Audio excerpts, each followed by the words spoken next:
Lisa Haven here. Well, Americans are going to be and already are forced to comply by October 1st, 2020. If you do not comply, well, that means no entry for you. And the bills and legislation were passed in 2005.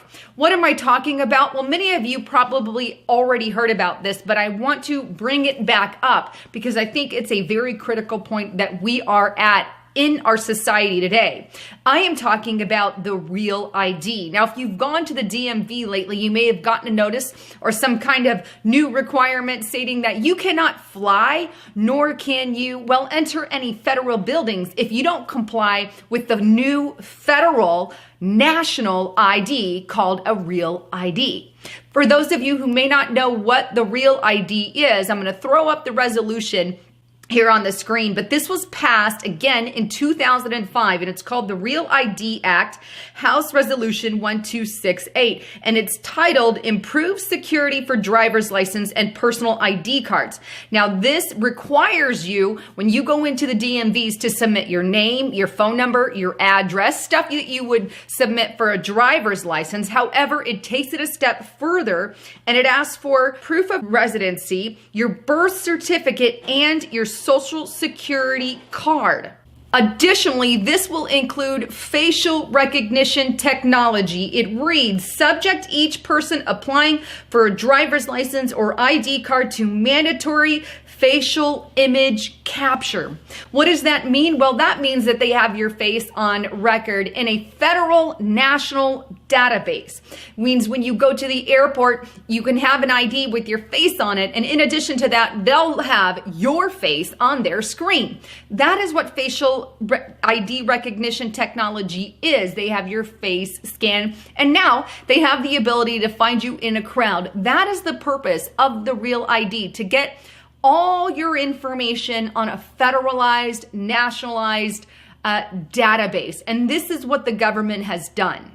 When must we all comply? Well, as I stated in the beginning of video, and as you can see in the document, we must all comply by October 1st, 2020. That means you have your Real ID in your hand with a little star logo up in the corner of your ID there, showing that you are Real ID and federally, nationally recognized, and you're compliant as well. Now, how are the states holding up to this? Well, check out this map. This map shows 98% of the states here in America are ID compliant, or have at least filed for an extension to be ID compliant. Green means that they're already compliant.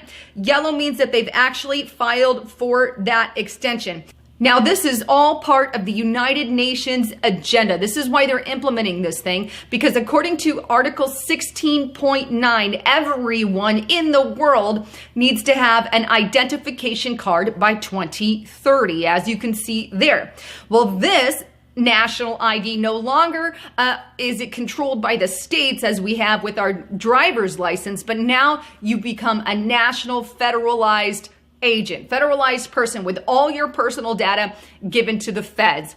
Now, what if you don't comply? What if you say, I don't want your Real ID, I'm just going to keep my driver's license?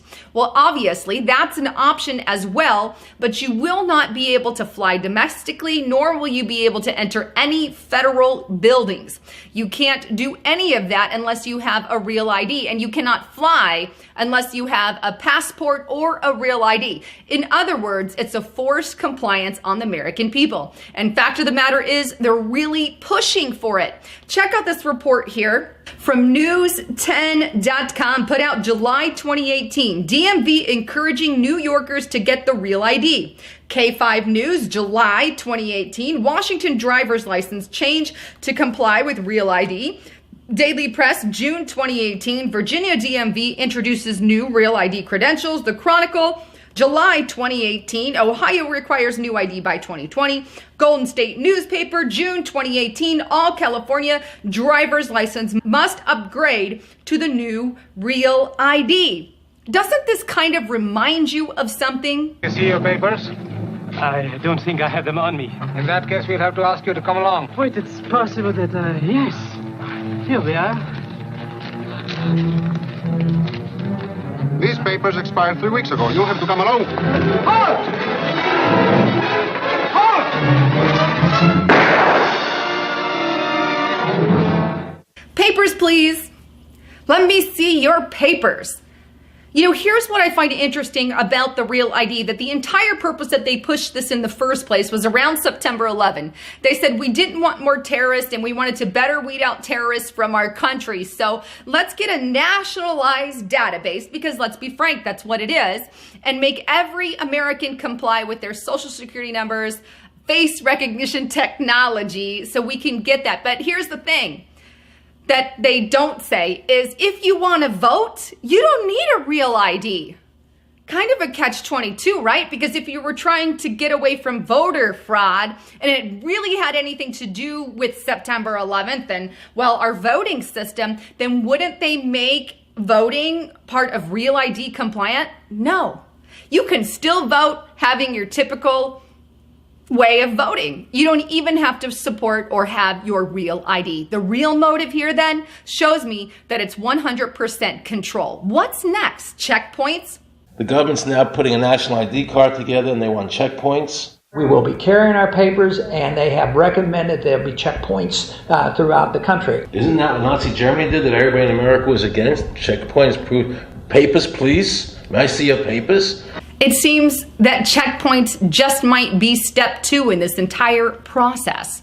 But what do you need in order to have that checkpoint? Well, you need a more federalized police force. But that's not something they've ever talked about, right?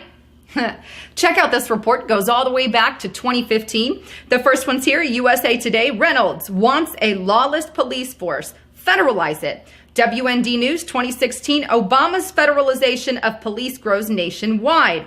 Real News right now, Trump announces plan to federalize American police department. Now, I love Trump to death. I may not agree with everything in this particular one. I just don't agree with. Here we have a federalized national ID system you're forced to comply with by 2020, or you can forget about flying and going into, well, public places like your federal departments there. And now they're even talking about a federalized police force.